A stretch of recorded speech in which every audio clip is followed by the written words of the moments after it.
Hello and welcome to the in-news series of Drishti IAS. My name is Pooja Dwivedi. Today we are going to discuss a very interesting topic, how India is leading two global bodies. First, we are talking about the United Nations Security Council and the second one is G20. So we have tried to tailor this particular segment with the perspective. We are shooting one arrow for two targets. First, we will cover the Presidency of India for the United Nations Security Council and the second one will be for G20 because India has acquired the presidency of both the global councils and or we can say global bodies. That is why this topic is very important. So let us move ahead and first of all talk about the topics that we are going to discuss step by step. Of course, we will have our attention towards UNSC and G20 specifically. This is kind of divided into two parts. We will talk about the roles, objectives, organizations for both UNSC and G20 and India's presidency in both the areas. One more surprise thing is there is a slide that is very important from the perspective of your prelims examination. So do stay with me. And I also have an announcement that earlier we had this particular concept of, taking the names of those students who are going to answer the prelims question correctly. Similarly, we will follow this and I will take the names of those students which are very frequent in watching this segment and answering those segments. So you will be my favorite aspirants and students. Okay. So let us move ahead and first of all talk about the news. So India assumes presidency of two global bodies.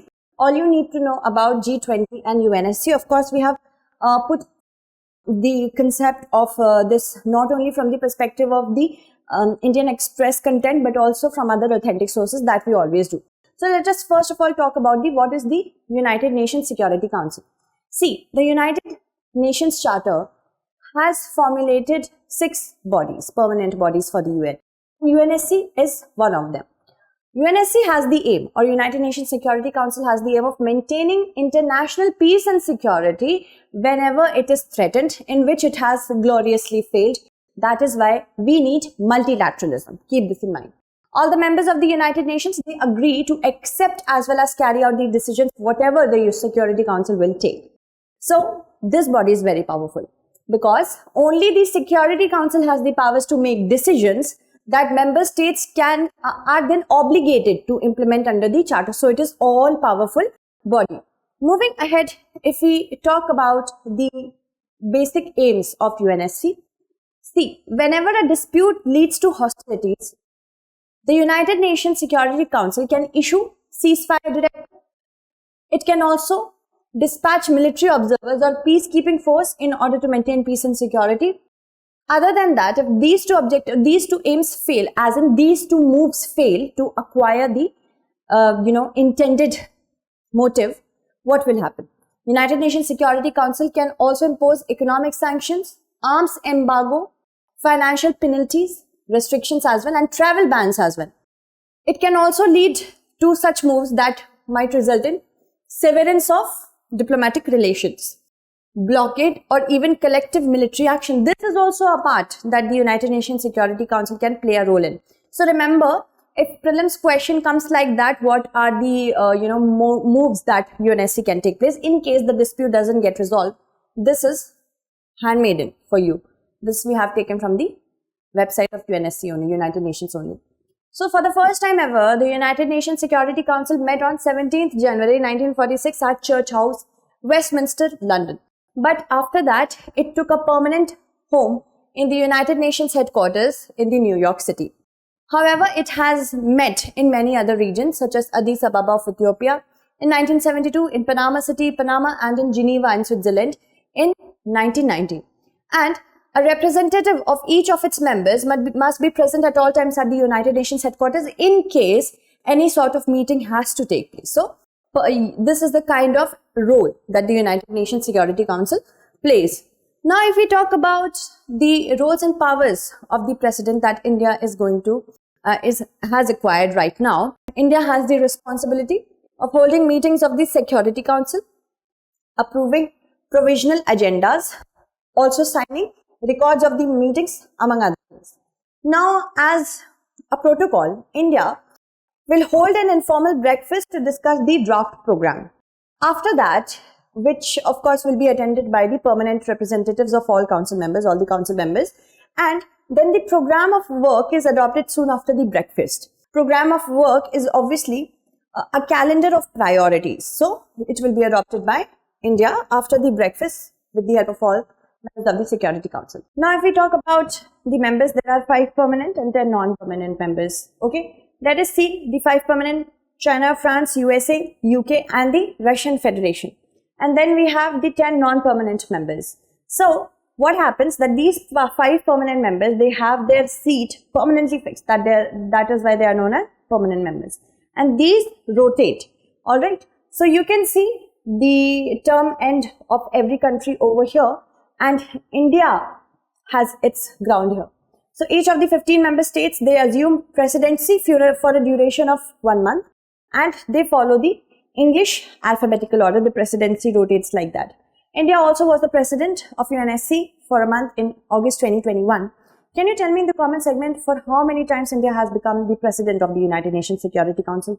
See, this is a surprise. So now if we talk about what are the priorities of India, briefings, consultations and reports on global developments, India will find a grounded, specifically global developments in Syria, Libya, Middle East, Colombia, South Sudan and Congo, among others.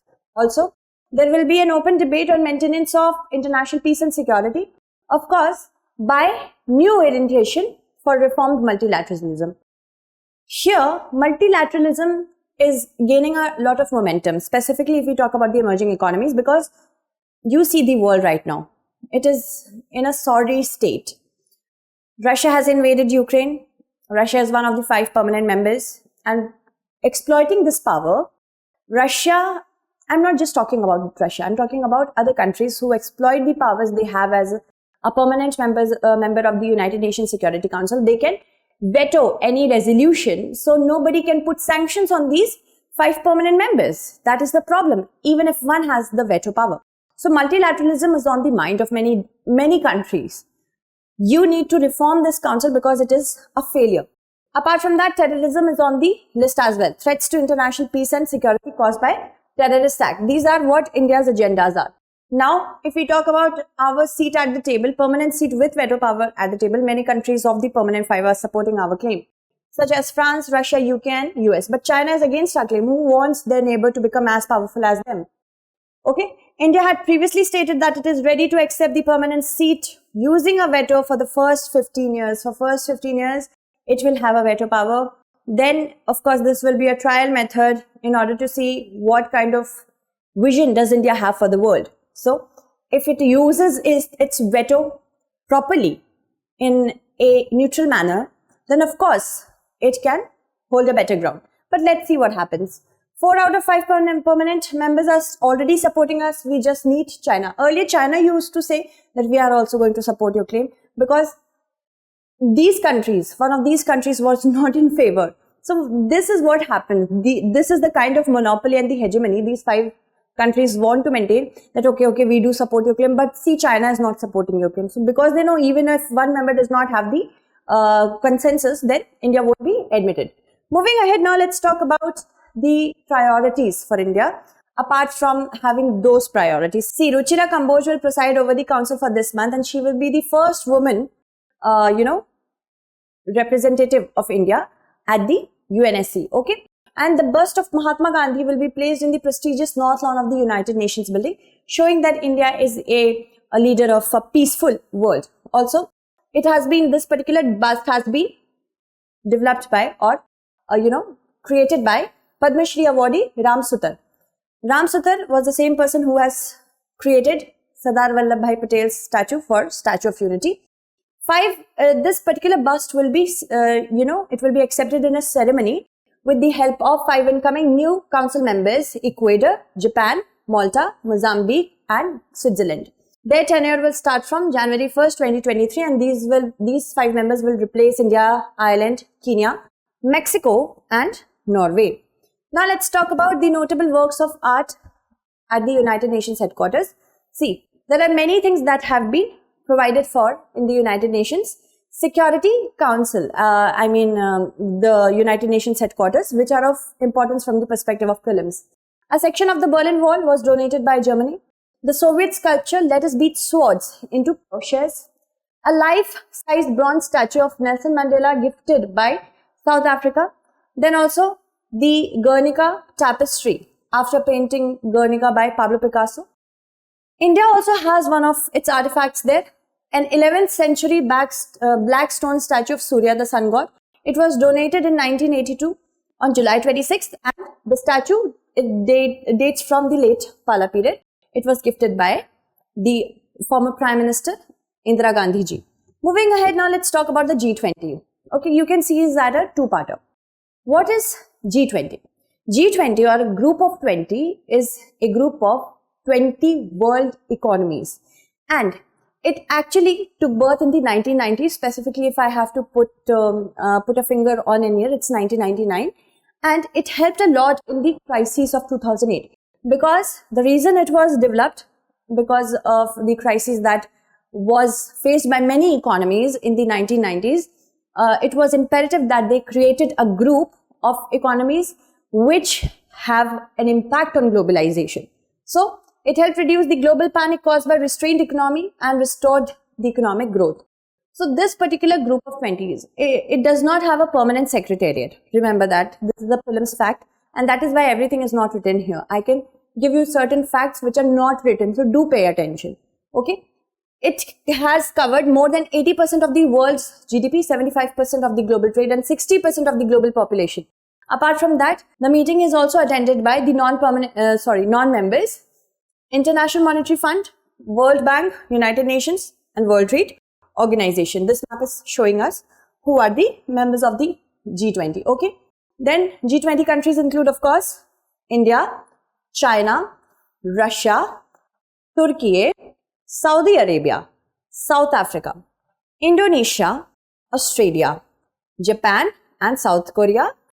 And now we look here to the west: Germany, Italy, UK, France. In South America, we have Brazil and Argentina. In, of course, North America, we have Canada, US, and Mexico.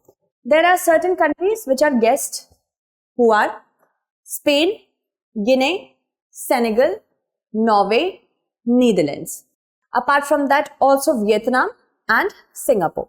Moving ahead now, if we talk about the objectives, it takes policy decisions and coordination, specifically on economic and financial issues. But now, as economic and financial issues are into every sector, so it has raised its ambit towards global terrorism, health, and sustainable development as well, because then only economic development can be achieved. So G20 works via two tracks. First is the finance track and Sherpas track. Who are Sherpas? Sherpas are basically guides, the Nepalese guides who guide the tourists throughout the mountains. They are known as Sherpas.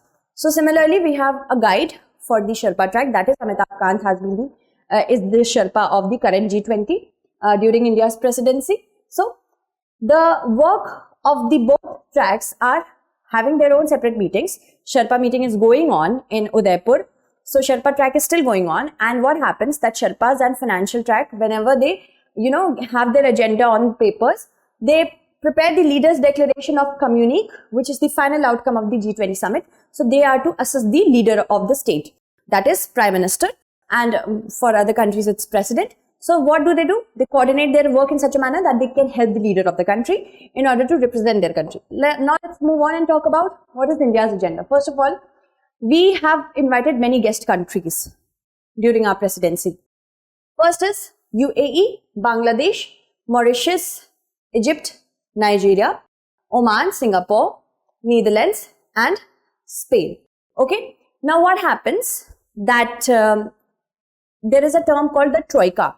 Troika is basically a group of those countries which include, the previous president was of course Indonesia.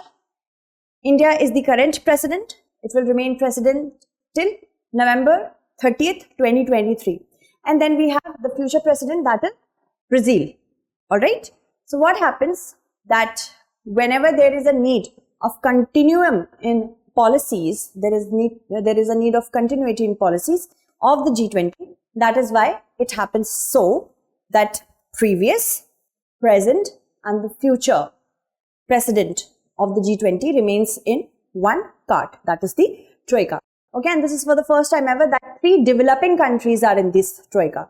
Okay, so this is also a prelims fact. Now look at our logo, G20, how the globe is there, and this is the national flower, lotus. Okay, and the slogan is One Earth, One Family, One Future, which is very famously an archaic saying of India, that is Vasudhaiva Kutumbakam. The word is one family.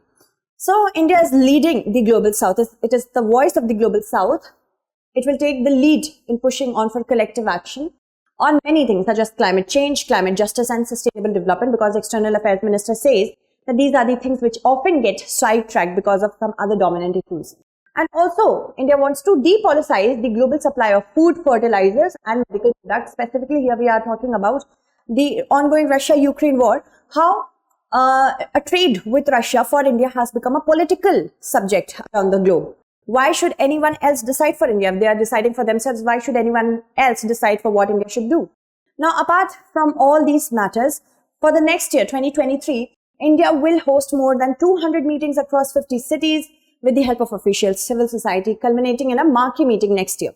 30 heads of states and governments from the G20 nations and those invited are expected to participate in the summit, creating a lot of opportunities for the cities in which they are going to be held. But there are many challenges for India. First of all, there are divisions within the bodies.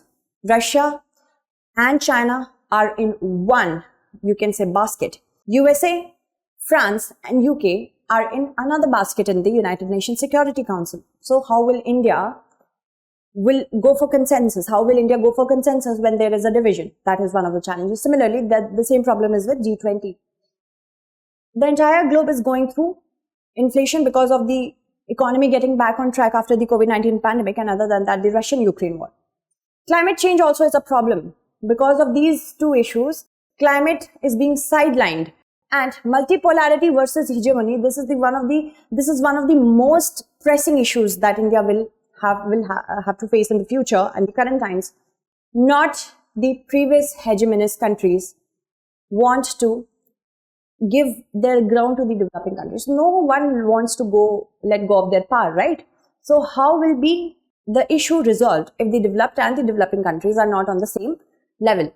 Now let us move on and look at this particular question. So if you want to become a favorite student, and I will take your names, of course. In which of the following groups are all the 4 countries members of G20? This is the previous year question, okay? So let us look at the options and try to answer it correctly. That's it. Thank you so much for watching and stay updated.